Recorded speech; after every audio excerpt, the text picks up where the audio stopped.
पूरे भारत देश में जो जातीय जनगणना फैलाई जा रही है, इसमें सबसे बड़ा नुकसान हमारे लोगों को ये हो रहा है कि जहां गवर्नमेंट की लिस्ट में फकीर जाति अंकित है और वो लोग तरह तरह की जातियां, खास तौर से अलवी को जो बीच में ला रहे हैं, वो ऐसे समझो जैसे रोटी के दो टुकड़ा। ये लोग फकीर जाति में काउंट नहीं होंगे। अलवी जाति एक सियाओं में गोत्र है और ये उस लाभ से वंचित रह जाएंगे जो गवर्नमेंट ने इनको लाभ दिया है।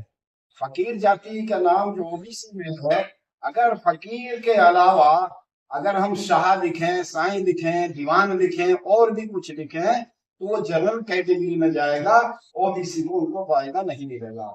मैं पुनः गुजारिश करता हूं कि जो जातीय जनगणना आएगी अपनी जाति फकीर ही अंकित कराएं ताकि इस कौम को गवर्नमेंट की आने वाली स्कीमों को लाभ मिले, क्योंकि जिसकी जितनी हिस्सेदारी उतनी उसकी भागीदारी। ये जातीय जनगणना से ये साबित होगा कि ये लोग कितने परसेंट हैं और आज तक ये इस लाभ से क्यों वंचित हैं। तो बार बार मेरी यही गुजारिश है कि जो जातीय जनगणना है, शाह समाज के लोग फकीर जाति ही अंकित कराएं। शहाबुद्दीन, शफी शाह, शरीफ शाह और लियाकत शाह भी मौजूद रहे।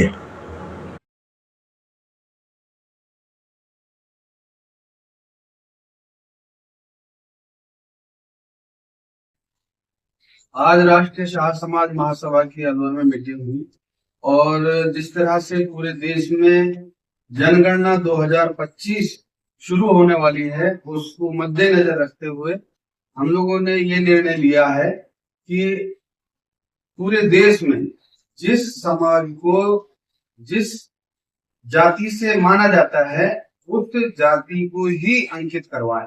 जैसे कि अब्बासी जो है वो सक्का लिखते हैं, शाह, साईं, फकीर और इतने सारे वर्ड जो हैं उनको पूरा रिकॉर्ड जो है गवर्नमेंट रेवेन्यू रिकॉर्ड में भी फकीर नाम से दर्ज है। तो हम ये चाहते हैं कि चाहे वो शाह लिखे, चाहे और कोई भी शब्द लिखे, शाह, साईं कोई भी शब्द लिखे, लेकिन उनकी जाति जो मूल जाति है वो है फकीर। तो आने वाले समय में जनगणना जब हो और हमारे आसपास में जब इस चीज को ध्यान में रखा जाए कि हमारी मूल जाति फकीर है तो फकीर ही लिखा जाए। और अगर उनका रिकॉर्ड में जैसे मदारी है या और कोई जाति है, उस तरह से भी लिखा जा सकता है। क्योंकि हमने देखा कि हरियाणा में पंचायत चुनाव हुए, पंचायत चुनावों में ओबीसी को दो भागों में बांट दिया, एक बीसी ए और एक बीसी डी।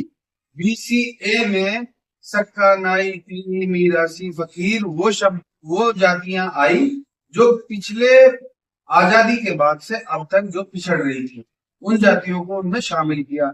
उन जाति के लोगों को राजनीति में नेतृत्व करने का मौका मिला। तो ये एक बहुत बड़ा फर्क पड़ा है।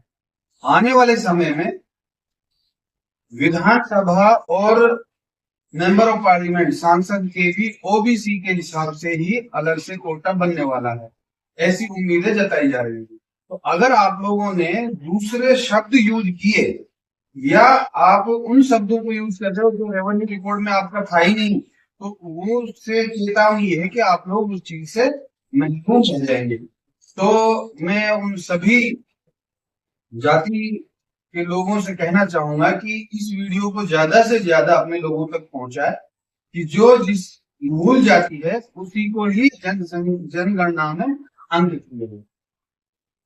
आप लोग हम सब लोग यहाँ आए, उसके लिए बहुत बहुत शुक्रिया, धन्यवाद।